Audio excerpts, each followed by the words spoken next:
Bonjour, c'est Fabien. Dans cette vidéo, je partage avec vous comment créer un graphique interactif avec un timer permettant donc de sélectionner des plages de temps au niveau du graphique pour sélectionner certaines données à partir d'une plage de temps. Alors, pour cela, j'ai donc utilisé ici le cours de bourse de l'action Orange et on va voir tout de suite comment justement, parce que les actions c'est assez propice pour faire ça, comment utiliser cette dernière pour justement créer notre fameux graphique. C'est assez simple, on va dans Insertion, Graphique. Alors on peut voir ici que les données sont de 2000 jusqu'en 2020.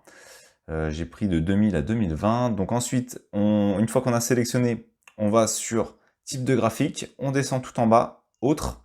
On a ici Graphique chronologique, ça va nous permettre de créer un graphique où on va pouvoir sélectionner une plage de temps. On a besoin ici de sélectionner la plage de données, donc je vais supprimer la plage qui se trouve ici, et je vais tout simplement prendre mes deux colonnes, donc A et B. Je l'indique ici, A et B directement. Donc si vous voulez, vous pouvez également mettre directement A de point B pour avoir les deux colonnes. Je fais OK, et c'est aussi simple que ça va le faire automatiquement pour moi.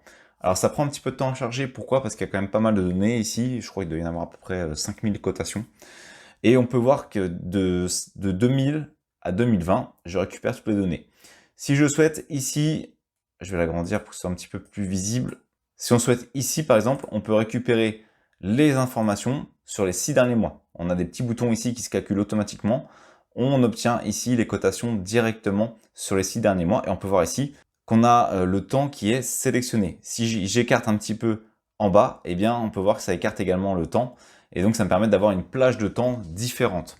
Plus je sélectionne une plage large, plus on peut voir que mon graphique s'adapte. Pareil, si je la rétrécis, ça nous permet ainsi de sélectionner une plage de temps. Imaginons que je souhaite sélectionner ici entre 2018, je vais prendre même que l'année 2018, je peux très bien sélectionner uniquement l'année 2018, les cotations de l'année 2018 avec les variations sur l'ensemble de l'année. Donc c'est plutôt pratique comme type de graphique.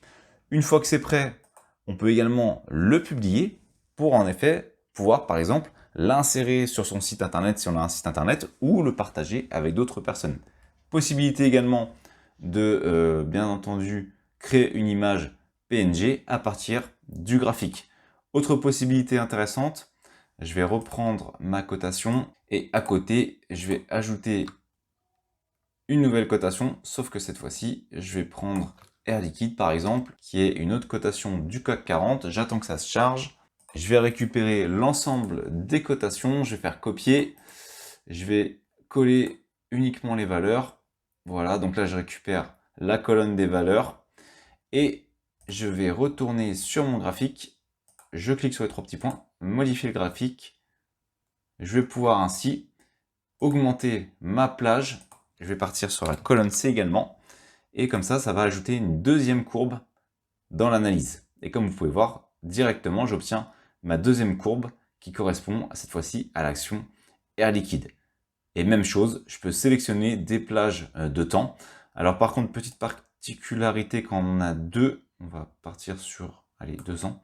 Vous pouvez voir qu'on voit immédiatement l'écart en fait. Donc au niveau des courbes, bon, celle d'Orange est assez plate hein, au niveau de la cotation. Par contre, celle d'Air Liquide étant avec une tendance plutôt haussière, eh bien on peut voir ici que le graphique a une courbe différente. On peut voir que la lecture du graphique va se faire avec un écart plutôt régulier. Donc c'est une façon de lire les choses. Après, à voir si ça vous dérange ou pas, sinon vous pouvez utiliser une seule cotation ou une seule lecture de données à la fois. Donc ici, on a une vue globale sur l'ensemble des deux données et on peut choisir des segments de temps pour comparer par exemple l'évolution des deux. Ensuite, on peut retourner sur personnaliser et ici, vous avez la possibilité de modifier certains éléments comme les valeurs minimum, maximum, les formats des dates, les suffixes des valeurs. Bon après, moi personnellement, je laisse par défaut, ça me suffit largement, ou encore l'épaisseur de la ligne. Voilà, donc j'espère que ça va vous permettre de créer des graphiques chronologiques et de choisir, et ainsi de pouvoir comparer différents éléments en termes de temps, ou tout simplement d'analyser les éléments selon des périodes de temps si vous n'avez qu'une seule plage de données. Merci d'avoir suivi cette vidéo jusqu'à la fin. Si cette dernière vous a été utile, vous pouvez la partager ou simplement ajouter un pouce bleu. Cela participe à faire découvrir cette vidéo. Vous pouvez également vous abonner à la chaîne et activer les notifications. Je publie régulièrement du contenu. Merci et je vous dis à bientôt pour une nouvelle vidéo.